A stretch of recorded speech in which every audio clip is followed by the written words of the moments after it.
ilaahay baa kaliya mahad leh maasadan waxa la yiraahdaa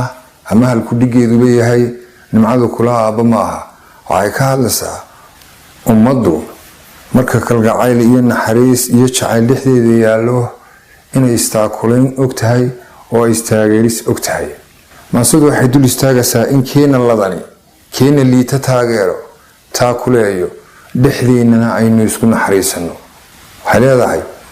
ayaamuhu waa wareegto adduunyadu waa harguura irmaankeedii iyo ladnaanta aadmigu laba goor ma haysto faqrigu abtirsiima maaha haddaad amin xoola hayso nimcadu kula aaba maaha miskiinka awood dareeyey itaalkiiyo haynta liita ayaankiiyo maalmihiisu beriba way iman karaane adduunyo qofkaad ku dhaanto duruuf yaagtaada keentay ha noqon ma arxamo bakhayla ku dhaafayo oomanaanta ku dayrayo arag yaraanta ku diidayo uurmadhnaanta lahaw daymada islaamka lahaw damqashada ogaalka ka daa urugada waxyeelka ka daa digashiya ilaaqda ka daa afxumada saboolka markuu aqalkaagu buuxo haddii ereygaa waxgooyo markay hayntaa isgaadho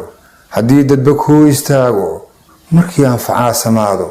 haddii amarkaa fulaayo oo aad tahay ruux axsaan leh baldaalaca ubadka jaarka agoontiyo maxasta baahan baldaalaca ogadooda siduu aradkuuga muuqdo damiirka haddaad dhexdiisa dareenka ogaal ka siiso baldaalaca waad ilmayne hooyadan dhaxamaha ordaysa dheeftii ubad raadinaysa alleylka madow gudaysa dhibtiyo abasada sharkiisa saqdhexe ugu ooli weyday oogiyo subaxii jarmaadka qoraxda ka istaagi weyday markay amin dooni weydo agnaanku dareemi waayo tukaan waxamaahin waayo uurkiyo qalbiguun ka oyda baleeg danyarahaas qoobay xishoodkuna aamusiiyey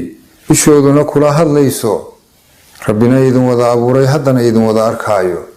baleeg adigana ladnaantu siday tale kaaga awday siday runta kaaga ooday siday ehel kaaga goysay siday arxan kaaga maydhay maxaad xashilin u baahan intaad kala gacan adeegtay midaana jar laga helaynin abaal duni kuugu haynin ogeyn waayaha casuunti adduun dharginlaa addoomo adduun dhaqmilaa ayaamo adduun dhalilaa adduunyo israafka maxaad ku dhiibtay maalkuba imtixaamid weeye ilaa hantiduu ku siiyey haddaad iridaha samaanta wanaag ku aruurin weydo hayaadkana raaci weydo xaqana ku iftiimin weydo nabadda ku aslaaxin weydo ujeeddo san yeelan weydo wuxuu nafla kaaga aayo rabbina ajar kaaga yeelo haddaad u adeegsan weydo oo aad saka bixi ilowdo amaba sadaqada ilduufto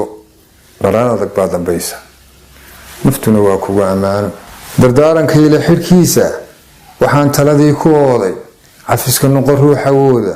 xumaha noqon ruuxi laawa qofkaad uurkaba ku hayso ilaahay dartii u saamax qulubta ka saar addoonka maruun kugu dhibay adduunka ifkana khayr sii shaqayso. Assalaamu calaykum.